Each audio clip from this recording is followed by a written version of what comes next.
அனைவருக்கும் வணக்கம். கணக்கன்பட்டி மூட்டை சுவாமிகளுக்கும் எனக்கும் உள்ள தொடர்பை பற்றி இப்பொழுது பேசுகின்றேன். நான் சுவாமி ப்ரொஃபஸர் பரமசிவம் எல்லாம் உட்காந்துருக்கோம். அப்போ ஒருத்தன் வந்தான் தாண்டிக்குடியிலேருந்து. சாமி, நானும் ரொம்ப நாளாக பார்க்குறேன், நீ கைக்கு அடக்கமான பொருளாக கொடுத்துட்ருக்குற, விபூதி குங்குமம் இது மாதிரியே கொடுக்குற, நல்ல பெரிய பொருளாக கைக்கு அடங்காத பொருளாக கொடுங்கிறான் சாமிக்கிட்ட. சரிடா, நான் கொடுக்குறேன், இதை நீ தூக்கிட்டு போய் உங்கள் ஊர் தாண்டிக்குடியில் எல்லாருக்கும் கொடுக்கணுங்கிறாரு. ஐயன் நினச்சிட்டான், வராதுன்னு நினச்சி சரின்ட்டான். சாமி இப்படி கையை மேலே காட்டினார். ஒரு 30 கிலோ இருக்கும் பூசணிக்காய், வெள்ளை பூசணிக்காய். கையை நீட்டினான்ல, பொத்துன்னு வந்து கையை அப்படி ஆட்டிக்கிட்டு நிற்கிறான்.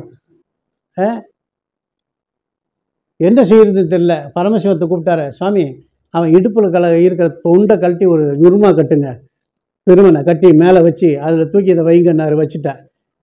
பஸ்ஸில் போகக்கூடாதுடா, நடந்தே போய் தாண்டிக்குடியில் எல்லாத்துக்கும் கொடுக்கணும் அப்படின்ட்டாரு. அப்படிப்பட்ட பெரிய, அவருக்கு பேர் மனோ தத்துவ நிபுணர்னு பேர். அவர் ஒரு வருடத்துக்கு முன்னாடியே தான் சித்தியாக போகிறேன்னு தெரிஞ்சு, அவருக்கு பையங்க இருக்காங்க. பெரிய பையன் சக்திவேல் இருக்கான், அதுக்கு அடுத்து செல்வம், அதுக்கப்புறம் ரமேஷ், இத்தனை பேர் இருக்காங்க. டைரியில் எழுதுகிறார், நான் சித்தியானால், பாருங்க டைரியில், நான் சித்தியானால் கண்ணன் வந்து என்னை சமாதி வைப்பது. இன்னும் டைரி இருக்கு, அப்படி தானே? அம்மா சொல்கிறாங்க, பசங்கள்லாம் இருக்கான், வாரிசு அவன் தானே, யார் வைக்கணும்? வாரிசு அவன் தானே. சாமி என்ன எழுதிட்டாரு? நான் வந்து உடனே ஒரு நாள் அவங்க ஃபோன் பண்ணுறாங்க, சாமி இது மாதிரி சித்தி ஆகிட்டாருன்னு. அப்புறம் நான் போகிறேன். போய் அம்மாவினாலும் சேர்ந்து 16 அபிஷேகங்கள், 16 விதமான அபிஷேகங்கள் செய்கிறோம். அதுக்கு முன்னாடி அவரை சமாதி வைக்கிறதுக்கு முன்னாடி ராத்திரி 12 மணிக்கு எங்கே வைக்கிறது, சாமி ஒரு இடமும் சொல்லாமல் போயிட்டாரேன்னு சொல்லி மானூர், நம்ம மானூர் சாமி சமாதி அங்கே இருக்குது, அதுக்கு பக்கத்தில் கோதமங்கலத்தில் அந்த ஆர்ச்சி, பெரியாவுடைய கோயில் ஆர்ச்சி இருக்குது, அங்கே ஒருத்தனை உழவனை எழுப்பி, இந்த புறம்பாக்கா வச்சிருக்கிய இவ்வளோ நாள் விவசாயம் பண்ணாமல் இந்த 1 லட்ச ரூபாயை பிடின்னு அவங்க கையில் ராத்திரிக்கு 12 மணிக்கு 1 லட்சத்தை கொடுத்து மீதி அப்புறம் எழுதிக்கலாம், நாங்கள் இது மாதிரி செய்ய போகிறோம் அப்படின்னு சொல்லிட்டு மறுநாள் 16 அபிஷேகம் பண்ணுறோம். பண்ணும்போது சாமி இப்படி விரலெல்லாம், இறந்து போனவர் விரல் 1 2 3 இப்படி இறக்கி சின்முத்திரை காமிக்க. என்னென்னா, நான் வந்து சமாதி யோகத்துக்கு தான் போகிறேன், சாகலைங்கிறத நமக்கு காட்டிட்டார். நான் உடனே அந்த அம்மாவையும் கூப்பிட்டு, சாமி சாகலை, இந்த பாருங்கள், நீங்களே பாருங்கள் அப்படின்னு. அப்போ சாமி இந்த விரல், ஆமாம் நீங்களே பார்த்தீங்க, ஆமாம் எல்லாம் விரலை காமிக்கிறார். அப்படிப்பட்ட சித்புருஷர் மூட்டை சாமியை ஒரு நாளைக்கு அழைச்சிட்டு வாங்க சாமிங்கிறாரு என்கிட்ட. நான் என்ன அதாவது சித்தர்களுக்கு நம்ம யாராவது ரெக்கமெண்ட் பண்ண முடியுமா? தள்ளி என்ன ரெக்கமெண்ட் பண்ணுறாரு. என்ன ஏன் சாமி அப்படின்னு கேட்குறேன். அவர் கூட சேர்ந்து ஒரு ஃபோட்டோ எடுக்கணும், அவர் கூட சேர்ந்து ஒரு ஃபோட்டோ எடுத்துக்கணும். அப்போ அவர் சாமி இந்த தண்ணி தொட்டி தள்ளி வந்தார். சாமி இது மாதிரி தங்கவேல் சுவாமி ஒரு நல்ல சித்புருஷர், ஒரு ஃபோட்டோ எடுக்கணும்னு. சரி வா போகலாம்ட்டார். நேராக போய் சாமி உட்காந்துருக்க, அவர் பக்கத்தில் மூட்டை சாமி இருந்து ஒரு ஃபோட்டோ எடுத்துக்கிட்டாங்க. அந்த ஃபோட்டோ இருக்குது, பார்த்துருக்கீங்களா? பார்த்துருக்கீங்களா? அவரோட அப்போ சாமி மூட்டை சாமி சொல்லித்தான் அந்த சித்தருடைய விருப்பத்தை நிறைவேற்றினவர். எந்த சித்தனாக இருந்தாலும் சரி, அவர்களுடைய விருப்பத்தை நிறைவேற்றக்கூடியவர் சாமி. அப்படியே வந்து அவரோட சேர்ந்த ஃபோட்டோ இன்னும் அம்மாக்கிட்ட இருக்குது, வேணா நான் உங்களுக்கு தெரிவித்து கொடுக்குறேன். புரியுதா? அவரை பற்றி தனியாக பேசணும், மானூர் சாமி சப்ஜெக்டே தனி. நான் மூட்டை சாமி மாத்திரம் பேசிட்டு வர்றதுனால அதை பற்றி சொன்னேன். அசைவ உணவு சாப்பிட்றாங்க. எல்லாருக்கும் ஒரு கேள்வி இருக்குது, இந்த சித்தர்கள் பெரும்பாலும் இந்த மரபுகளை மதிக்காமல் அசைவ உணவுகள்லாம் சில சித்தர் சாப்பிட்றாங்களே அப்படிங்கிற ஒரு கேள்வி இருந்துக்கிட்டே இருக்குது. அந்த பக்கம் திருநெல்வேலியில் சுப்பிரமணியன் ஒரு பெரிய மனிதர், பெரிய தனவந்தர். அவர் தான் இந்த international association for religious freedom அப்படிங்கிறதுக்கு இந்திய அமைப்பினுடைய தலைவர். அவர் ஒரு நாள் எனக்கு ஒரு கடிதம் போடுறார், இது மாதிரி மூட்டை சுவாமியை பார்க்கணும், கொஞ்சம் சில பிரச்சனைகள், அதை பார்க்கணுங்கிறாரு. நான் பதில் கடிதம் போடுறேன். நான் ஒன்றும் ரெக்கமெண்டேஷன் பண்ணுற விஷயம் இல்லை இது.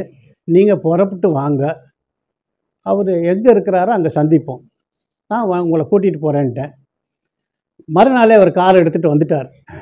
அப்போ நான் என்ன பண்ணேன், சாமி காலேஜ் என்ட்ரன்ஸுக்குள்ளே லெஃப்ட் சைடில் வெறும் நெறிஞ்சு முள்ளாக இருக்கும், கால் நம்மளால் வைக்க முடியாது. அதில் போய் நடுவில் சமணங்கால் போட்டு உட்காந்துருக்காரு சாமி. நெறிஞ்சு முள்ள யாரும் போக முடியாது, அதில் போய் சமணங்கால் போட்டு உட்காந்துட்ருக்காரு. அப்படியே கொஞ்சம் கொஞ்சமாக பார்த்து இதை வச்சு பக்கத்துல போய், சாமி இது மாதிரி திருநெல்வேலியிலேருந்து இது மாதிரி சுப்பிரமணியம்னு ஒருத்தர் வரேன்னு சொல்லியிருக்காரு சாமி, சாமியை பார்க்கணுமான்னு.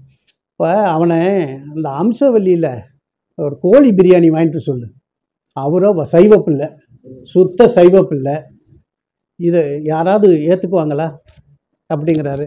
சாமி அவர் சுத்த சைவ பிள்ளை, நீ வாங்கிட்டு வர சொல்லு, நான் தானே சாப்பிட்றேன், நீயா சாப்பிட்றேன் அப்படின்ட்டாரு. உடனே வந்தோடனே டிரைவரை விட்டு வாங்கிட்டு வந்தார்.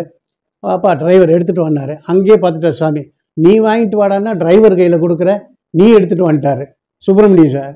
உடனே இவர் இந்த எலி வேலை பிடிக்கிற மாதிரி அந்த பொட்டத்தை பிடிச்சிக்கிட்டு மூக்கு அப்படி மூடிக்கிட்டு அப்படியே வந்தார். வந்தோடனே சாமிக்கிட்ட கொடுத்தார். சாமி வாங்கி பிரிச்சுட்டு சாப்பிட தொடங்கினார். அப்போ இடையில இவர் கேட்குறாரு, சாமி என் சம்சார் அட ஓட ஓ வினையத்தானே நான் சாப்பிட்டுட்டு இருக்கிறேன், புரியுதா? சாமி சாப்பிட்டுட்டு இருக்காரு, இவர் இடையில சம்சாரத்தை பற்றி எதோ சொல்ல வர்றாரு. அட போடா உன் வினையத்தானே சாப்பிட்டுட்டு இருக்கேன், நான் சாப்பிட்டுட்டு இருக்கேன்னு நினைக்கிறியா, அந்த பாருடாங்கிறாரு. பார்த்தா பக்கத்தில் எங்கேயுமே வீடு கிடையாது, காலேஜ் கிரவுண்டு தவிர வேறு வீடுகள் கிடையாது, எதுவும் கிடையாது. எந்த உணவை அவர் சாப்பிட்டாரோ, எந்த கோழி அவர் சாப்பிட்டாரோ அது அந்த கிரவுண்டில் போயிட்டுருக்குது, ஒரு உயிர் பெற்ற கோழி போயிட்டுருக்கு. அப்போ நாம் தெரிந்து கொண்டது அதுலேருந்து என்னென்னா ஒரு பாவனை என்ன, சித்தர் சாப்பிட்றாருன்னு சொல்லிட்டு நீ ஒன்றும் சாப்பிட வேண்டியதில்லை, உனக்குரிய உணவு தனி. அவங்க எவன் ஒருவன் படைக்கும் நிலை உண்டோ அவன் அழிக்கவும் தகுதி பெற்றவன். அதுதான் ஐந்தொழிலில் அவர் செய்யக்கூடிய வல்லமை பெற்றவர். எது ஒன்று ஆகாரமாக உள்ளே போகுதோ அதையே உயிராக படைக்கக்கூடிய ஒரு உயிர் படைப்புக்கு உரிய ஆற்றலுடைய சித்தனாகவும் அவர் இருந்திருக்கார். சாப்பிட்ட கோழி அங்கே போகுது அப்படின்னு சொல்லி அதை காமிச்சிட்டு, உன்னுடைய வினையைத்தான் நான் சாப்பிட்றேன். அப்போ சித்தர்களுக்கு போடுற சாப்பாடு இருக்கே, அன்னதானம் இருக்கே, அதில் உன்னுடைய வினை அற்று போகிறது. அதை நல்லா தெரிஞ்சுக்கணும். பல பேர் போவ சாப்பிடுவா, ஒரு 10 பைசா அன்னதானத்துக்கு எழுத மாட்டான். கொடு, உன்னுடைய வினை தீரணும்னா அங்கே ஒரு 10 ரூபாயாவது கொடுத்து அந்த அன்னதானத்தில் கலந்துக்கோ. நீ கொடுக்கறதுனால உன்னுடைய வினையும் போகும். அதை அன்னைக்கு திருநெல்வேலி சுப்பிரமணியம் மூலம் நமக்கு எடுத்து காட்டினார். அப்புறம் இயற்கையினுடைய ரகசியத்தை அறிந்தவர்கள் சித்தர்கள். இயற்கையினுடைய ரகசியத்தை அறிந்தவர்கள்.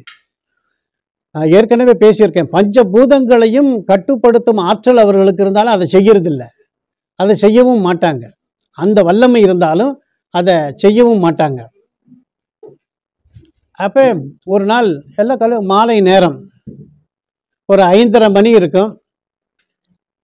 நான் கல்லூரி அந்த கிரவுண்டை நோக்கி போயிட்டுருக்கிறேன். சாமி அந்த சுண்ணாம்பு காலவாசல்லேருந்து வெளியில் வராரு. வந்து நின்றுக்கிட்டே ஒரு மரத்தை பார்த்துட்ருக்கிறார். நான் என்ன சாமி மரத்தையே பார்த்துட்ருக்கீங்க, வா வா வா என்னன்னு, நீ சீக்கிரம் வீட்டுக்கு போனார். ஏன் சாமி சீக்கிரம் வீட்டுக்கு போகணும், இந்த 2 பட்சி பேசுதில்ல, 2 பட்சி பேசிகிட்டு இருக்கல்ல, 2 மைனா அப்படிங்கிறாரு. பார்த்துட்டு அந்த பட்சி பேசுதில்ல, 2 மைனா பேசிகிட்டு இருக்கு பாரு அப்படிங்கிறாரு. என்ன சாமி பேசுது அப்படின்னு கேட்குறேன். ஒன்று சொல்லுது, எல்லாம் வானமெல்லாம் இருண்டுக்கிட்டு வருதுன்னு ஒன்று சொல்லுது, அதுக்கு இன்னொன்று சொல்லுது பெரிய மழை பெய்ய போகுதுன்னு சொல்லுது. இது உனக்கு தெரியலையான்னாரு.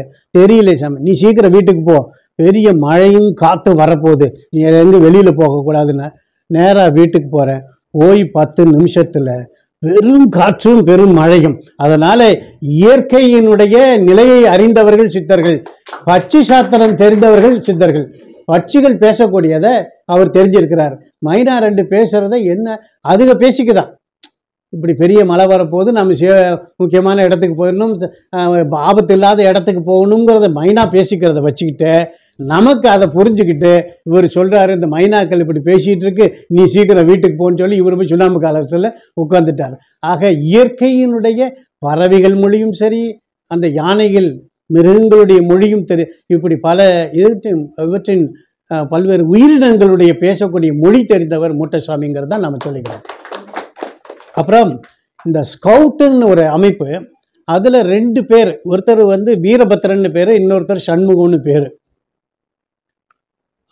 ஒரு இந்த கல் பெஞ்ச் இருக்குல்ல, கல் இவ்வளோ அகலம் கல் பலகை, அது வந்து அந்த சுண்ணாம்பு காலவாசல் பக்கத்தில் ஒரு புளிய மரம் இருக்குது, அதில் போட்டு வச்சுருக்காங்க. சாமி உட்காந்துருக்கேன், நான் பக்கத்தில் உட்காந்துருக்கேன். சாமி அப்படியா ஏதோ ஒன்று சிந்தனை, பேச்சு இல்லை, நானும் பேசாமல் உட்காந்துட்ருக்கேன். அப்போ இந்த ஸ்கவுட்டில் பழனியில் 2 பேர் முக்கியமானவங்க, வீரபத்ரன் ஒருத்தர், சண்முகம்னு ஒருத்தர். அந்த வீரபத்தை வயிற்ற பிடிச்சிக்கிட்டே வந்தான். வந்து சாமி 3 வருஷமாக வயிற்று வலி போகவே மாட்டேங்குது அப்படின்னா சாமி பார்த்தாரு. பார்த்துட்டு போய் அந்த கடையில் ஒரு டீயை வாங்கிட்டு வானார். ஓடி போய் அவன் சண்முகம் வாங்கிட்டு வந்தான். இவன் வயிற்ற பிடிச்சி நின்றுட்டு இருந்தான். வாங்கிட்டு வந்தவுடனே சுண்ணாம்பு தூள் இருக்குல்ல, அது இவ்வளோ அள்ளி டீக்குள்ளே போட்டார். நாம் போட்டோம்னா பொத்து போயிடும் வயிறு, என்ன போட்டு சுண்ணாம்பு தூள் அதுக்குள்ளே போட்டு ஒரு கலக்க கூடுறான்ட்டார். அவனும் வேறு வழி இல்லாமல், நான் நினச்சேன் இது இன்றைக்கி ஒத்து போய்டும் வயிறுன்னு, உள்ளே குடிச்சிட்டான். அப்புறம் அவனை நான் 2-3 மாதம் பார்க்கல. அப்புறம் ஒரு நாள் வீட்டுக்கு வரேன், சாமி அன்னைக்கு டீயில் என்னத்தையே போட்டு கொடுத்தாருல. ஆடப்பாவி, நான் நினச்சிக்கிட்டேன் அவர் சுண்ணாம்பு தூளில் போட்டு கொடுத்தாருன்னு. என் வயிற்று வலி சுத்தமாக சரியாச்சுக்கிறான். அப்போ சித்தர்கள் எதை தொட்டாலும் அது மருந்தாகும், அதை நினச்சிங்க. மூட்டைசாமி எதை கொடுக்குறாரோ அது மருந்தும் மந்திரமும் ஆகிடும். அதை நீங்கள் நல்லா புரிஞ்சுக்கணுங்கிறது தான் சொல்கிறேன். இப்படி நிறையா வாங்கிட்டு போனவங்க நிறையா இருக்கிறாங்க. ஒரு நாள் கல்லூரி விழா எல்லாம் முடித்து நான் வரத்துக்கு 7:30 மணி ஆச்சு. வெளியில் வரேன், சாமி நின்றுட்டு இருந்தது. அன்றைக்கி பௌர்ணமி நாள். சொல்கிறாரு, நீ ராத்திரி ஒரு 11:45 புறப்பட்டு 12 மணிக்குள்ளே இங்கே வந்துருங்கிறார். அந்த இடத்துக்கு எவனும் போக மாட்டான், யாரும் உள்ளே நுழையதில்லை. ஏன்னு கேட்டால் ஒரு புதரான இடம், புளிய மரங்கள் நிறைந்த பகுதி, சாமியை தவிர யாரும் உள்ளே வர்றதில்லை. அவன் 5:30 மணிக்கு கிளம்பிடுவான். அதுக்கு ராத்திரி 11:45 மேலே என்ன வர சொல்கிறாரு, புரியுதா? உடனே நாளெல்லாம் குளிச்சுட்டு 11:45 மெதுவாக, வேறு யாரும் துணை இல்லை, போகிறேன். அவரை கூட்டிகிட்டே போயிட்டு இந்த பதிவை அவர் பதிவு பண்ணும்போது தான் நான் நீங்கள் பேசுகிறதுல மாறுபாடு இருக்குதுன்னு நான் சொல்கிறேன். உட்காருங்க. கூட்டிகிட்டு போய் அங்கே உட்காந்து கரெக்டாக மணி 12 ஆனவொன்னே கையை பிடிச்சி இழுத்துட்டு போய் அங்கே ஒரு 10 புளிய மரம், புளிய மரத்தை பாருன்னு காமிக்கிறார். மேலே பார்க்குறோம். பார்த்தா ஒவ்வொரு பேராக சொல்லிட்டு வர்றார். இவன் கோரக்கன், இவன் போகரு, இப்படின்னு ஒவ்வொரு சித்தர் பேராக சொல்ல, ஒவ்வொருத்தரும் ஒரு கிளையில் எல்லாருக்கும் வால் இருக்குது. பாருங்கள், எந்த படத்துலையும் சித்தர்களுக்கு வால் இருந்ததா சரித்திரமே கிடையாது. இவன் தான் ஆதி 18 சித்தர்கள்னு சொல்லி 18 சித்தர்களும் வாளோடு இருக்கிற குரங்கினத்துக்கு முன்னாடி உள்ளவன் போல இருக்கு. அதை காமிக்கிறார். 18 சித்தர்களையும் சாமி காமிக்க, இவன் தான் ஆதி 18 சித்தர்கள் அப்படின்னு சொல்லி மூட்டை சாமி காமிக்கிறாருன்னா அவருக்கு ஆதி சித்தர்களோட உள்ள தொடர்பு நீங்கள் புரிஞ்சுக்கணும். புரியுதா? அவர் ஆதி சித்தர்களுக்கு உள்ள தொடர்பு, அதைத்தான் இவர் பேசும் பொழுது சரியான செய்திகள் அவருக்கு கிடைக்கலையேன்னு சொல்லி தான் ஃபோன் நம்பரை வச்சு அவர் தொடர்பு கொண்டேன். இப்போ அவருடைய இறுதி காலத்தில் நடந்த நிகழ்வு, அதை நான் சொல்கிறேன். இது முக்கியமாக ரெக்கார்ட் பண்ணி வச்சுக்கோங்க. ராஜேந்திரன் எல்லாம் தெரிஞ்சு வச்சுக்கோ, வனிதா எல்லாம் தெரிஞ்சு வச்சுக்கோ. அப்போ ஒரு நாள் என்ன பண்ணுறாருன்னா, நீ சாயந்தரம் ஒரு 5 மணிக்கு அந்த சுண்ணாம்பு போட்டு அதுக்கு பக்கத்தில் ஒரு காளியம்மன் கோயில் இருக்குது. ஒரு காளியம்மன் கோயில். காளியம்மன் கோயில்னால் உருவம் கிடையாது, ஒரு பெரிய புற்று. அதான் காளியாக வழிபட்டு இருக்காங்க. புற்று தான் காளி. ஒருத்தரும் அந்த உள்ளே போக மாட்டான் அந்த புத்துக்கு. ஏன்னா உயிரான பாம்பு நாகங்கள் ஒன்று 7 அடி 8 அடி 10 அடி இருக்குது. போட்டு தள்ளிடும்னு எவனும் போக மாட்டான். எந்த சேட்டை பண்ணுறவனும் அங்கே போகிறதில்ல. அங்கே வர சொல்லிட்டாரு. சரியாக மணி 6 இருக்கும். அந்த பேஜ் நம்பர் கரெக்ட். அப்போ நடந்த நிகழ்ச்சியை குறிப்பு வச்சுருக்கிறேன், அதையும் சொல்கிறேன். வணக்கம்.